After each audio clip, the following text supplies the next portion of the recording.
मैं ना अब आपको क्या समझा रहा हूँ, ये हमारा यूक्लिड्स ज्योमेट्री है, इस टॉपिक को मैं आपको समझाऊंगा, ठीक है। और मैं एनसीईआरटी में ज़्यादा क्वेश्चन नहीं कराऊंगा, और साइड बाय साइड मैंने वैसे कुछ सैम्पल पेपर भी निकाले थे, ठीक है। और हम समझेंगे यहाँ पर एक्चुअल में चीज़ें क्या हैं, ठीक है। दो चीज़ बहुत ज़्यादा इंपॉर्टेंट है जिससे क्वेश्चन मैंने अच्छे खासे देखे सैम्पल पेपर में भी, या जो हम इस साल का प्रैक्टिस पेपर देख रहे थे उससे भी। एक तो यूक्लिड की एक्सियम्स, ठीक है ना, और दूसरा पोस्ट्यूलेट्स। तो मैं आपको इतना कहूंगा कि ये है तो मैथ्स का टॉपिक, इसमें समझने के लिए भी कोई बहुत ज्यादा चीजें मुश्किल नहीं है, लेकिन कुछ ऐसी चीजें जो आपको याद करनी है जिससे आपका क्वेश्चन कम से कम, देखो आने को ये एक दो दो तीन नंबर 4 नंबर में आएगा, और नहीं आया तो 1-2 नंबर में भी रह सकता है, लेकिन एटलीस्ट मान लो 4 नंबर तो आपको निकालने हैं। और मैं बस इतना कहूंगा 4 नंबर बहुत आराम से निकल जाएंगे, बस आपको चीजें समझनी है यहाँ पे। सबसे पहले ना मैं आपको कुछ कुछ चीजें समझाऊंगा, ठीक है। ये मैं आपको सपोर्ट मटेरियल से ही समझा रहा हूँ, ताकि हमें जितना समझना है, हम आज एक क्लास में जितना हमें इस चैप्टर से समझना है हम उतना समझेंगे, और बस खत्म, इसको फिर हम दोबारा नहीं करेंगे, ठीक है ना, ये क्लियर हो जाएगा। सबसे पहले इंट्रोडक्शन बात करते हैं। जो यूक्लिडियन ज्योमेट्री है which is taught today is named after Euclid. भाई जो हम आज के टाइम पे यूक्लिड ज्योमेट्री पढ़ रहे हैं वो यूक्लिड के नाम पे रखी गई है, और वो फादर ऑफ ज्योमेट्री कहलाते हैं, ये बेसिक सी बात है। और यूक्लिड जो है ना वो स्टडी करी जाती है, और कंट्रीब्यूट करा उसने बहुत सारे मैथमेटिक्स के एरिया में, जहां पर हम नंबर थ्योरी और एस्ट्रोनॉमी भी आगे जाके पढ़ते हैं, बट हमें इससे पे कुछ बात नहीं करनी, ये जस्ट पढ़ने के लिए था। यहाँ पर टॉपिक आता है कि एक्सियम और पोस्टुलेट है क्या। तो अगर मैं एक्सियम्स की बात करूं तो एक्सियम्स या पोस्टुलेट जो है ना वो अजम्पशन है which are obvious universal truth. मतलब ये सिर्फ यूनिवर्सल ट्रुथ है। यूनिवर्सल ट्रुथ समझते हो, हैं? समझते हो यूनिवर्सल ट्रुथ? जैसे सूरज पूर्व से उगता है पश्चिम में ढलता है, अब इस पे कोई सवाल नहीं है क्यों हो रहा है, ब्रह्मांड की सच्चाई है, रात होती है सुबह होती है। तो वैसे ही जो एक्सियम्स और पोस्टुलेट्स हैं ये अजम्पशंस है। अजम्पशन मतलब कुछ अज्यूम करा गया, कुछ माना गया है, जो यूनिवर्सल ट्रुथ है, ये प्रूव नहीं करेगा, इसको कोई प्रूविंग्स नहीं है। और थ्योरम्स क्या होती हैं? थ्योरम्स ऐसी स्टेटमेंट होती है जिसे प्रूव करा जाता है। तो मैं एक आध क्वेश्चन पढ़ रहा था जहां पर यही सवाल था कि कौन सी चीजों को प्रूव करा जाता है, तो थ्योरम्स को प्रूव करा जाता है, ना कि एक्सियम और पोस्टुलेट्स प्रूव नहीं करे जाते। किस पे बेस्ड होते हैं? अजम्पशंस पे। ये बात ध्यान रखना, इससे क्वेश्चन आ सकता है बन के, ठीक है।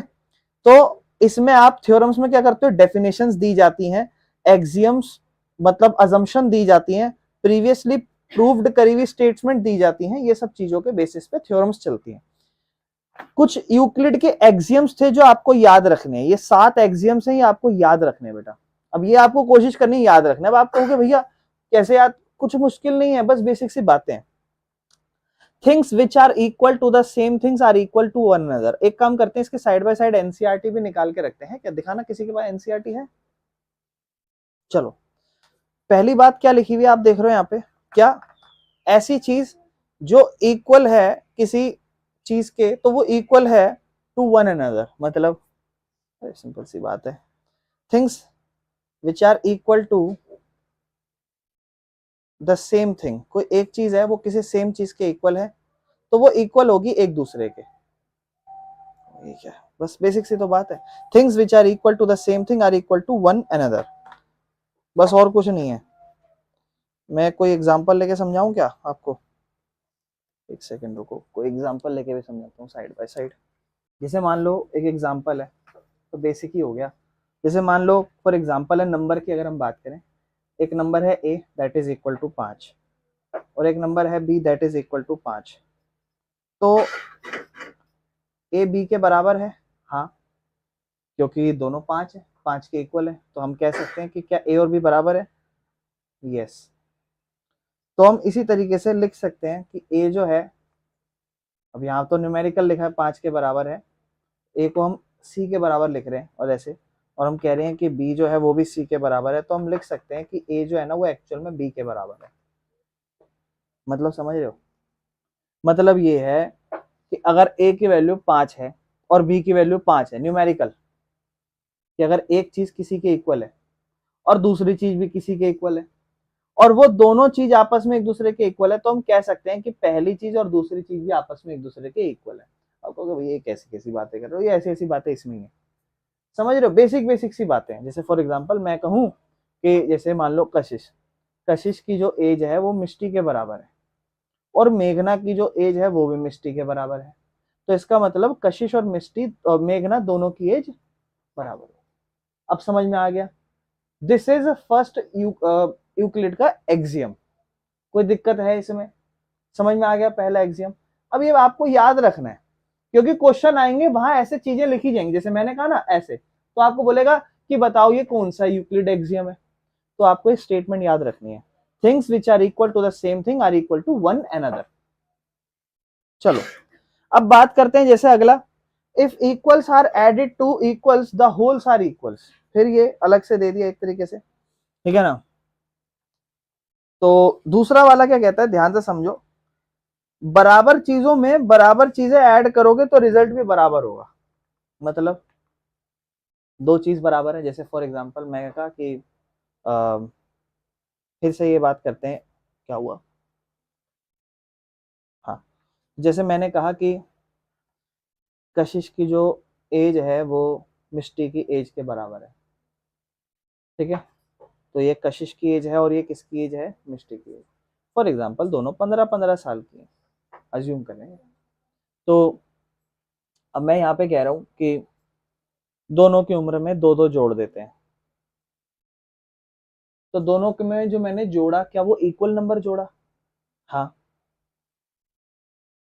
तो अब जो दोनों का रिजल्ट आएगा वो क्या आएगा, सेम ही आएगा, क्योंकि मैंने दो बराबर चीजें थी उसमें बराबर चीजें जोड़ी, तो आंसर भी, दिस इज सेकंड एक्सियम। कोई दिक्कत है? चलें थर्ड एक्सियम पे, ठीक है। अब थर्ड एक्सियम क्या कहता है, अगर इक्वल सब्ट्रैक्ट करा इक्वल से तो रिमाइंडर्स आर इक्वल। मतलब अब फिर वो इसी एग्जांपल पे कि ये इस बार हम दोनों में से दो दो क्या कर रहे हैं, घटा रहे हैं, तो कितना हो जाएगा, 13।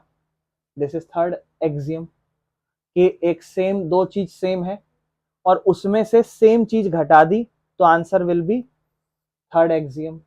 चलें आगे, things which get coincide with one another are equal to one another. मतलब इसका एग्जांपल से समझ लेंगे, पहले आप कोइंसाइड का मतलब समझना। कोइंसाइड मतलब एक के ऊपर एक, एक जैसा, एक लाइन है और इसी के ऊपर कोई लाइन आ जाए, दिस इज कोइंसाइड, एक के जैसा। कोई चीज दोनों सेम हो, दिस इज कोइंसाइड। तो अगर कोई चीज कोइंसाइड करती है एक दूसरे के साथ तो वो इक्वल होगी एक दूसरे के, ठीक है ना। इसको अगर लाइन के साथ कहूं, जनरली तो हम आगे जाके लाइन के साथ पढ़ेंगे, बस आप इसको ऐसे समझ लो कि अगर दो फिगर्स हैं और एक दूसरे पे परफेक्टली फिट हो जाएं तो वो दोनों फिगर्स इक्वल है। मतलब अगर दो ट्रायंगल एक दूसरे पर रखो और वो बिल्कुल ओवरलैप करें तो वो दोनों ट्रायंगल्स क्या हैं, इक्वल। समझ रहे हो? कोइंसाइड मैंने आपको क्या बताया, जैसे मान लो फॉर एग्जांपल एक लाइन है ए बी, ठीक है, क्या लाइन है ए बी, और एक लाइन है सी डी, जो मैंने इसके ऊपर रखी, रेड कलर की लाइन थी, तो जब मैंने रखी ना तो एग्जैक्ट जितनी ए बी थी ना वो इसके ऊपर ही आ गई। तो ये क्या हुआ, ए बी लाइन को कोइंसाइड कर रही है कौन सी line, C D line. Coincide मतलब बिल्कुल उसकी जैसी सेम, तो वो दोनों लाइनें क्या होंगी, इक्वल। अगर मैं एक ट्रायंगल बना रहा हूं ए बी सी और फिर मैं उसके ऊपर एक और ट्रायंगल लिख रहा हूं इस तरीके से पी क्यू आर, और वो एक दूसरे पे कोइंसाइड कर रहे हैं, तो it means that they both are, this is fourth axiom. चलें नेक्स्ट एक्सियम पे, एक सेकेंड आगे चलें। कौन सा एक्सियम था अब हमारा, हमने चार एक्सियम पढ़ लिए, पांचवा एक्सियम इंपॉर्टेंट है, ध्यान रखना। The whole is greater than the part, यही है लिखा हुआ है, आप अपनी चेक करो आपकी बुक में, ये लिखा हुआ है the whole is greater than the part.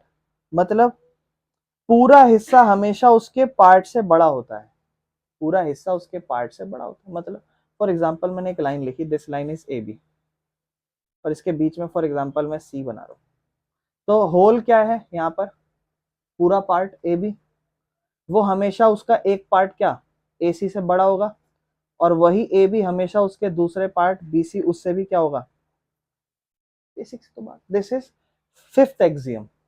कोई दिक्कत है मेरे भाई पांचवें एक्सियम में? चलें आगे, सिक्स्थ एक्सियम समझे। चलो भाई क्या हो रहा है यार ये।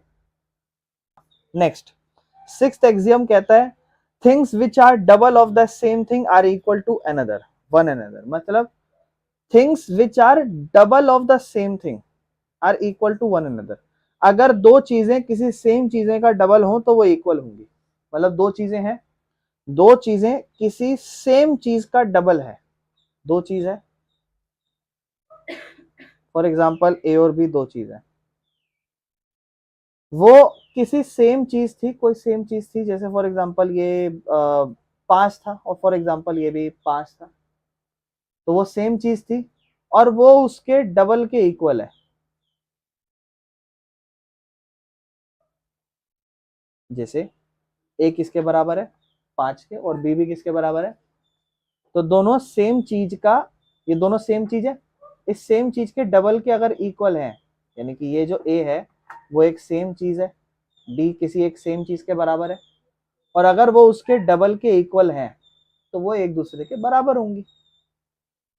जैसे मैं कहूं कि ए बराबर है बी के और ए बराबर है सी के, तो मैं कह रहा हूं दो चीजें हैं, वो किसी, ये एक सेम चीज है, सॉरी ये माफ करना, ये ए भी, एक सेकेंड, जैसे मान लो ए बराबर है सी के और बी भी बराबर है सी के, तो अगर आप इन चीजों का डबल कर दोगे तो वो उसके भी बराबर होगी। ये भी एक एक्सियम है, ठीक है। उसके बाद सेवेंथ लास्ट एक्सियम क्या कहता है, things which are half of the same thing are, अब वही सेम चीज, मतलब एक चीज है ए और एक चीज है बी, फॉर एग्जाम्पल ये 6 है और ये भी क्या है 6, तो कोई चीज जब किसी दूसरी चीज के बराबर है तो उसका अगर आप हाफ करोगे और उसका भी हाफ हाफ करोगे तो वो भी उसके हाफ के बराबर ही होगा, कट के क्या आ जाएगा। तो यहाँ क्या लिखा है, things which are half of the same thing are equal to one another, ठीक है, कोई दिक्कत तो नहीं है। अब आपको मैं कैसे समझाऊंगा, यार बार बार दिक्कत दे रहा है इससे, हाँ, अब आपको मैं कैसे समझाऊंगा, ध्यान समझना। मैं यहाँ पर लिख रहा हूँ एक्सियम, आप इसको अपनी कॉपी में लिख लेना, ठीक है। टोटल हमने 7 एक्सियम पढ़े। पहला एक्सियम क्या कह रहा है,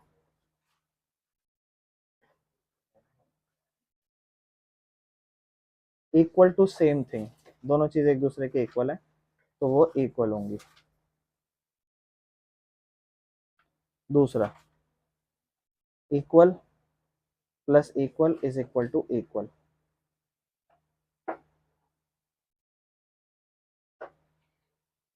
थर्ड, कोई चीज इक्वल है उसमें अगर इक्वल घटा दोगे तो आंसर इक्वल आएगा।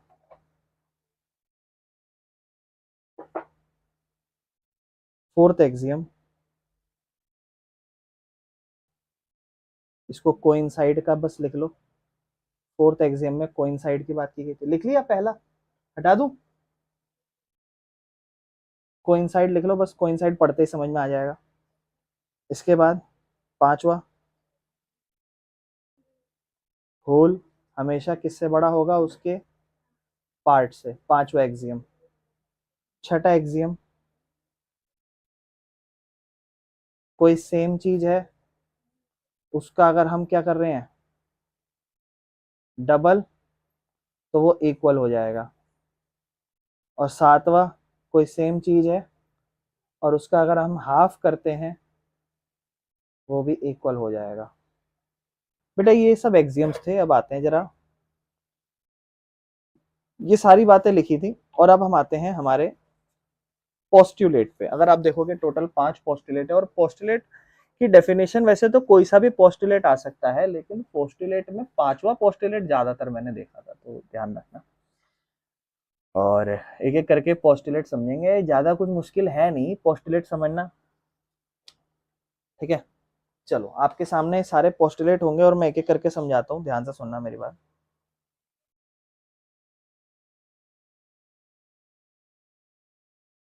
सबसे पहले फर्स्ट पोस्टुलेट पे आते हैं, ठीक है, और उसमें स्टेटमेंट्स दी गई हैं। तो पहली वाले पोस्टुलेट की अगर हम स्टेटमेंट पढ़े तो क्या लिखा हुआ है, कहता है अ स्ट्रेट लाइन, मतलब एक स्ट्रेट लाइन है, एक सीधी लाइन है, वो ड्रॉ की जा सकती है, मे बी ड्रॉन, वो ड्रॉ की जा सकती है from any one point two another point. अब आप कहोगे भैया ये जो बातें ना बहुत बेसिक बेसिक सी बातें, क्या एक पॉइंट है और एक और पॉइंट है, दो पॉइंट है, कुछ भी बना लो, कोई और पॉइंट बना लो, यहाँ ये लो कोई और पॉइंट बना लो, कोई भी पॉइंट बना लो, और अगर आप किसी भी पॉइंट को, एक पॉइंट को किसी भी दूसरे पॉइंट से अगर आप ज्वाइन करोगे, सिर्फ एक पॉइंट को किसी भी दूसरे से, मैं मान लो यहाँ बना रहा हूँ, ज्वाइन करोगे तो एक स्ट्रेट लाइन बन जाएगी, बात खत्म। यही तो पोस्टुलेट 1 है, बस इतना ही तो है इसमें, समझ रहे हो। जैसे बोर्ड पे दो पॉइंट बना दो ए और बी और दोनों को ज्वाइन करा दो, तो आप क्या कहोगे, पोस्टुलेट 1 के अकॉर्डिंग ये एक लाइन है, एक स्ट्रेट लाइन है। क्यों, स्ट्रेट लाइन किससे बनती है, दो पॉइंट से। कुल मिला के पोस्टुलेट 1 ये कह रहा है, a straight line may be drawn from one point two any other point, खत्म, कोई दिक्कत तो नहीं है। पहला पोस्टुलेट कंप्लीट। दूसरे पोस्टुलेट पे आते हैं, ठीक है ना। पोस्टुलेट 2 क्या कहता है, कहता है एक टर्मिनेटेड लाइन, ये वाला भी इंपॉर्टेंट था भाई, ध्यान रखना, ये वाला भी इंपॉर्टेंट था। A terminated line can be produced, a terminated line can be produced indefinitely, ठीक है ना। हाँ, इनडेफिनेटली, ठीक है ना, मतलब कि अगर एक टर्मिनेटेड लाइन है, मतलब खत्म हुई हुई लाइन है, तो वो एक तरीके से लाइन सेगमेंट ही है, ये उसने कहा गया है। मतलब लाइन सेगमेंट के दोनों साइड एक्सटेंड कर सकते हैं, बस इतनी ही बात है। मैं एक लाइन सेगमेंट बना रहा हूं फॉर एग्जांपल। अब ये टर्मिनेटेड लाइन का मतलब क्या होता है, टर्मिनेटेड लाइन जो लाइन खत्म हो गई हो, ये यहां पे खत्म हो गई और एक ये यहां पे खत्म हो गई, ये एक तरीके से लाइन सेगमेंट ही तो होता है। तो उसने बोला है कि ये आगे और बढ़ सकती है, बस इतना ही है और कुछ नहीं है, समझ रहे हो। मतलब इसके लेफ्ट और राइट हम दोनों तरफ इसको क्या कर सकते हैं, एक्सटेंड कर सकते हैं, कोई दिक्कत है। मतलब एक लाइन अगर ऑलरेडी खत्म हो चुकी है तो उसको आप और आगे बढ़ा सकते हो, ये इसने कहा है, और कुछ भी नहीं है। किसी को कोई प्रॉब्लम है तो बताओ, समझ में आ गया। पहले वाला पोस्टुलेट क्या था कि एक दो पॉइंट हो और उनके बीच में लाइन बन सकती है। दूसरा कि अगर एक लाइन सेगमेंट है और वो टर्मिनेटेड लाइन है तो वो एक्सटेंड हो सकती है, खत्म, दूसरा पोस्टुलेट खत्म। तीसरे पोस्टुलेट पे चलते हैं। A circle can be drawn with any centre and any radius, मतलब एक सर्कल क्या हो सकता है, उसको बना सकते हैं हम, ठीक है ना, with any centre and any radius, मतलब कंपास से किसी भी सेंटर और रेडियस का सर्कल बना सकते हो। फॉर एग्जांपल एक सेंटर पॉइंट था, जिस सेंटर पॉइंट को ओ कहा गया और उसका रेडियस है फॉर एग्जांपल 4, तो आपके पास सेंटर होना चाहिए और रेडियस होना चाहिए। अब आप क्या बना सकते हो, बस इतना ही तो कहा है पोस्टुलेट 3 में, क्या है कि एक सर्कल बना सकते हो सेंटर और रेडियस के साथ। हाँ, एक सर्कल बनाने के लिए क्या चाहिए, सेंटर और रेडियस ही तो चाहिए, खत्म काम, समझ में आया। पोस्टुलेट 4, और ध्यान रखना मैं आपको इतना कहूंगा, जो पांचवा पोस्टुलेट होगा उसको थोड़ा याद भी कर लेना, क्योंकि उससे क्वेश्चन आते हैं, बस इतना ही बोल देगा, define the postulate 5। All right angle are equal to each other, कोई भी राइट एंगल हो वो एक दूसरे के इक्वल होते हैं। मतलब एक एंगल ए है फॉर एग्जांपल, ये 90 डिग्री है, और एक एंगल बी है वो भी 90 डिग्री है। जितने भी राइट एंगल होते हैं वो सब एक दूसरे के क्या होते हैं, खत्म, बस इतना ही तो बोला होता है। चलें बेटा आगे। सबसे इंपॉर्टेंट और हाईली चांस है जिससे क्वेश्चन आएगा वो आपका पोस्टुलेट 5, मोस्ट इंपॉर्टेंट। अब ये बात ध्यान से समझना, बहुत मजेदार चीज है, मजा आएगा और इससे बहुत बढ़िया क्वेश्चन भी बनते हैं, तो थोड़ा सोचना भी पड़ सकता है। अगर एक लाइन दो लाइन को कट करे, फॉर एग्जाम्पल ये दो लाइन है, ठीक है, और एक लाइन उसे कट कर रही है। अब आप कहोगे भैया ये तो आपने लाइन जो है वो पैरेलल बनाई है, क्या जरूरी है पैरेलल बने, ऐसी भी हो सकती है, ये कट कर दिया, कुछ भी हो सकती है, ये लाइन कुछ भी हो सकती है। मैं फॉर एग्जाम्पल समझाने के लिए ऐसे पैरेलल ही बना रहा हूं। एक लाइन ये वाली लाइन 1 है और इसने लाइन 2 और लाइन 3 को क्या करा, कट कर दिया। एक साइड हो गई ये वाली साइड और एक साइड हो गई ये वाली साइड, ये लेफ्ट वाली साइड और ये राइट वाली साइड। जो लेफ्ट वाली साइड आप देख रहे हो इस तरफ यहाँ दो एंगल है, एक एंगल अंदर एक एंगल अंदर। इंटीरियर एंगल की बात करूं, है ना, कौन कौन से, एक ये वाला इंटीरियर एंगल हो गया और एक ये वाला इंटीरियर एंगल, ये दोनों इंटीरियर एंगल है। और ये वाले दोनों उस तरफ के भी इंटीरियर है, लेकिन ये उस साइड के हैं, ये इस साइड के हैं। ठीक, तो कहता है अगर एक लाइन दो लाइन को ऐसे कट करे तो इंटीरियर एंगल का सम 180 डिग्री से कम हो, 180 नहीं, 180 से कम हो, यानी कि इस एंगल और इस एंगल का अगर सम 180 से कम हुआ तो कह रहा है कि वो लाइन उस साइड पे मिलेंगी आपस में। मजेदार पॉइंट है, वो लाइन उस साइड पर मिलेंगी आपस में। मतलब अब ध्यान समझना, आप बस मुझे इतना बताओ, मैं कह रहा हूं ये लाइन पैरेलल है, अब आपको प्रॉपर्टी पता है, ये लाइन पैरेलल है और मैंने एक लाइन इंटरसेक्ट करते हुए बनाई। अब ये लाइन ऐसे दोनों आपस में पैरेलल है और मैंने फॉर एग्जांपल ये एंगल आपको कह दिया, ये दोनों एंगल आपको पता है, फिर अगर ये लाइन पैरेलल है तो आपको पता है ये दोनों लाइन कभी आपस में मिलेंगी? पैरेलल लाइन कभी मिलती है आपस में? नहीं। तो आपको पता है ये वाला एंगल और ये वाला एंगल, हमने प्रॉपर्टी पढ़ा है, angle on same side of a transversal line are supplementary. हमें पता है ये दोनों को जोड़ के कितना आएगा? 180 से कम आएगा? नहीं, 180 से ज्यादा ही आएगा। अब फॉर एग्जांपल मैं कह रहा हूं, चलो एक काम करते हैं, पता चला ये एंगल दोनों 90 थे, चलो कितने थे दोनों? 90। तो दोनों को जोड़ के 180 बन रहा है। मैंने कहा पता चला बाद में गलती से एक एंगल 90 नहीं था, एक तो 90 था लेकिन दूसरा थोड़ा थोड़ा कम था, 80 था। तो आपको पता है 90 तो इस तरफ होता है, अगर कम होना है तो ये जो मुंह खुला हुआ है ये थोड़ा कम खुला हुआ होगा, ये थोड़ा थोड़ा इतना खुला होगा, हद से इतना, ऐसे। अगर इतना खुला होगा तो ऐसे लाइन जाएगी, वो स्ट्रेट तो नहीं जा रही होगी ना, वो लाइन उस केस में ऐसे जा रही होगी। और मान लो अब वो 80 है, दोनों को जोड़ो, कितना है दोनों को जोड़ के? 170। तो वो 180 से कम है कि नहीं है इंटीरियर एंगल? तो अब आपको पता ही आगे जाके ऐसे चली जाएगी, आगे जाके ऐसे चलेंगे, एक ना एक पॉइंट पे एक दूसरे को मिलेंगे, ये उस साइड पे ही मिलेगी जिस साइड पर 180 से। अब आप खुद सोचो, ये वाला जो हिस्सा होगा, ये वाला तो 100, ये अगर 80 है तो ये कितना होगा? 100। बहुत, अरे इंटेलिजेंट हो तुम तो बहुत। और ये कितना होगा? 90। तो ये वाला कितना होगा? 180 से ज्यादा हुआ है तो 180 से, तो इसका मतलब इस साइड पे लाइन कभी भी नहीं मिलेगी, हमेशा दूर भागेगी और उस साइड पे लाइन मिलेगी। This is our postulate 5। क्या कहता है, ध्यान से सुनना ये वाली लाइन, अगर एक लाइन दो लाइन को कट करेगी, इंग्लिश में पढ़ लेना, अगर एक लाइन दो लाइन को कट करेगी तो जिस साइड पर सम 180 से कम होगा वो उस साइड पे मिलेंगी लाइन। लेकिन इसी में आप ये भी लिखना, if both lines are parallel या if the sum of their angle is 90-90 then they will never meet and these both lines which are intersecting by the straight line and these two lines will always be parallel, they will never meet each other and these are parallel lines.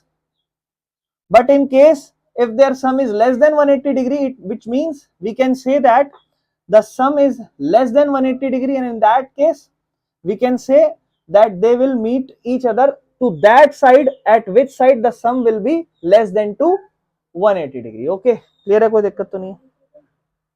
और ये सबसे important postulate था ये, और ये बेटा आपको ना लाइन याद होनी चाहिए, ये आपको याद होनी चाहिए।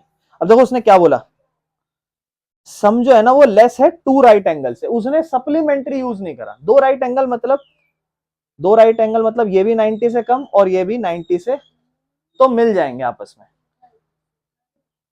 कोई दिक्कत है? समझ में आ गया? इसके बाद बेटा ये कुछ डेफिनेशन है, अगर आपको याद हो जाए तो बहुत ज्यादा बेहतर है।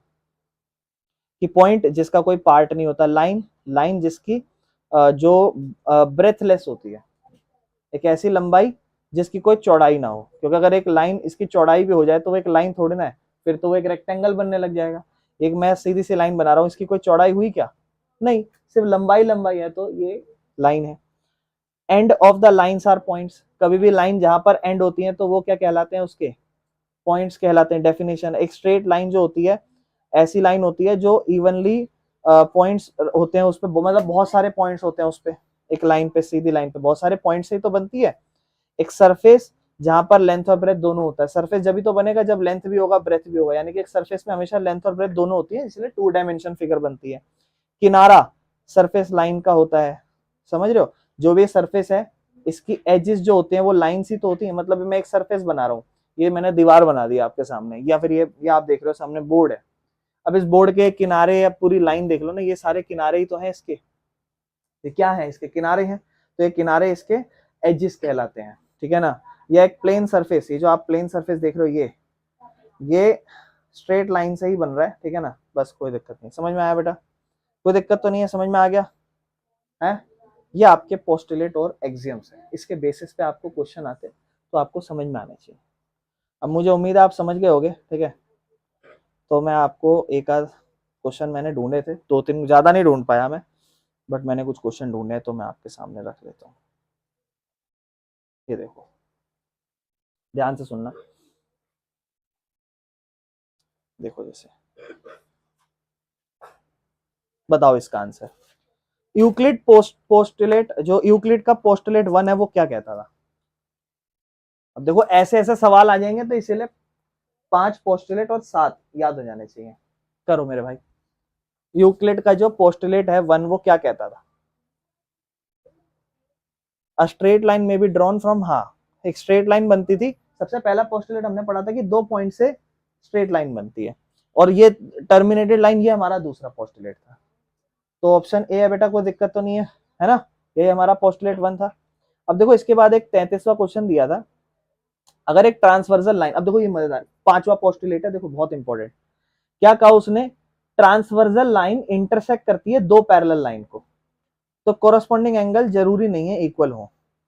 ये उसने बोला है कौन सा टेकन एक्सियम, कौन सा इसमें से एक्सियम माना जाएगा, कौन सा नहीं। अब उसने बोला एक ट्रांसवर्सल लाइन इंटरसेक्ट करती है 2 पैरेलल लाइन को, तो उनके इंटीरियर एंगल इक्वल होंगे। मतलब जैसे उसने बोला कि एक ट्रांसवर्सल लाइन है और 2 पैरेलल लाइन को इंटरसेक्ट कर रही है, तो एक ने बोला कि इन दोनों का सम जो है वो जरूरी नहीं है। क्या कहा, if transversal line intersect 2 parallel line then their corresponding angles are not equal, जरूरी नहीं है उसके corresponding angle equal हो, ठीक है ना। ये corresponding angle तो खैर ये हो गए, जरूरी नहीं है ये इक्वल हो, ये वाली बात कही है। और दूसरा, सॉरी,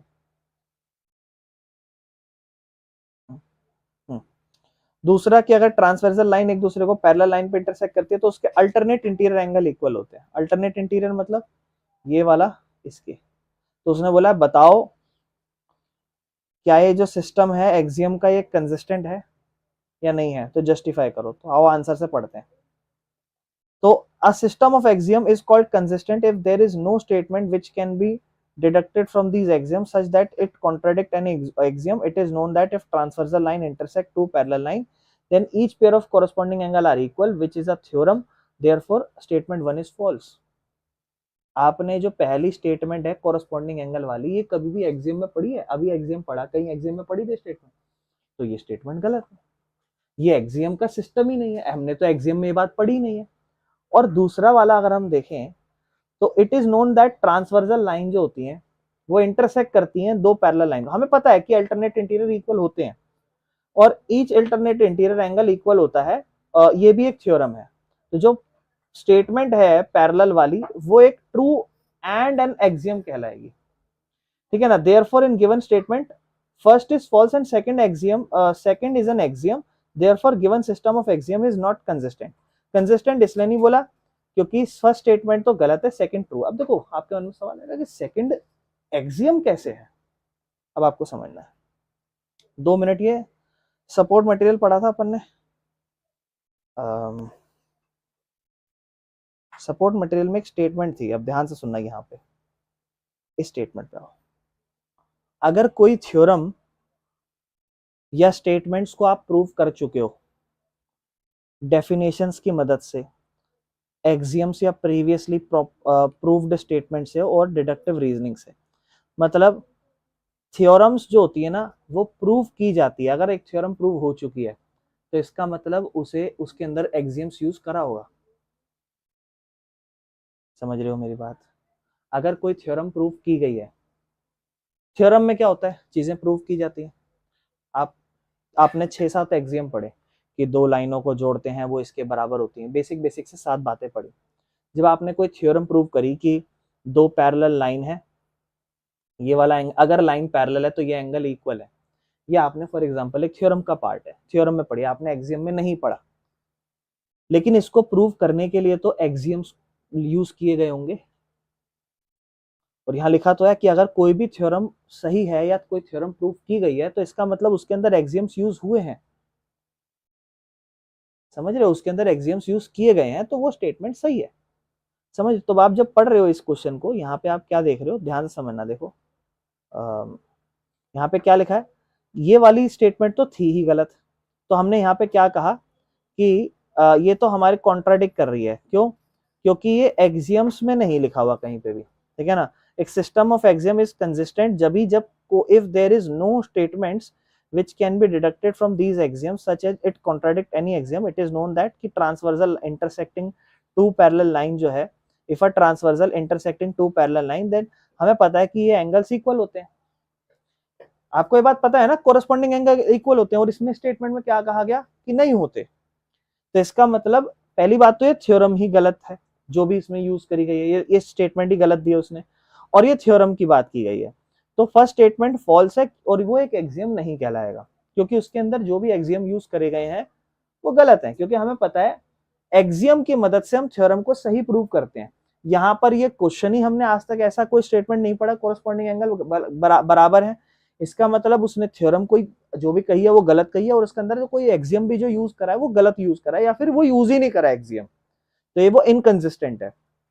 सेकंड केस में अगर हम बात करें तो फर्स्ट वाला तो ठीक था, लेकिन सेकंड वाला जो है ना वो एक एक्सियम है, ठीक है ना। क्योंकि वहां पर हमने क्या पढ़ा कि दो पैरेलल लाइन जब इंटरसेक्ट करती है उसके अल्टरनेट इंटीरियर एंगल बराबर होते हैं, ये थ्योरम के जरिए हम प्रूव करते हैं। या हमने बात पढ़ी है कि पैरेलल लाइन है तो एंगल इक्वल है, ये एक थ्योरम हो गई। और अगर ये एक थ्योरम है तो इसके अंदर एक्सियम को यूज किया होगा, एक्सियम इसका एक पार्ट रहा होगा। तो उस केस में हम ये कह सकते हैं कि एक जो थी वो गलत थी पहले वाली, और सेकंड वाली का एक्सियम है, लेकिन फर्स्ट वाली का एक्सियम नहीं है, क्योंकि फर्स्ट वाली एक्सियम जो भी यूज करी गई है वो उससे थ्योरम गलत प्रूव हो रही है, तो फर्स्ट वाली में शायद हमने एक्सियम यूज ही नहीं करा होगा। समझ रहे हो, इस तरीके से। चलें next question. According to Euclid axiom dash is the greater than the part. कौन सा एक्सियम था यहाँ पे वो लिखा था, हाँ कौन सा वर्ड आ जाएगा यहाँ पे, होल। कौन सा वर्ड आ जाएगा यहाँ पे, कोई दिक्कत है? याद है वो हमने पढ़ा था कि छोटा पार्ट होता है और होल उससे हमेशा बड़ा होता है। कोई दिक्कत है बेटा? चलो अब देखो इसने क्या बोला, कह रहा है जो यूक्लिड का पांचवा पोस्टुलेट है वो आपको ये बताता है कि लाइन पैरेलल होंगी। एक्सप्लेन करो इस बात को। तो 5 नंबर में है बेटा, अब आपको समझना है।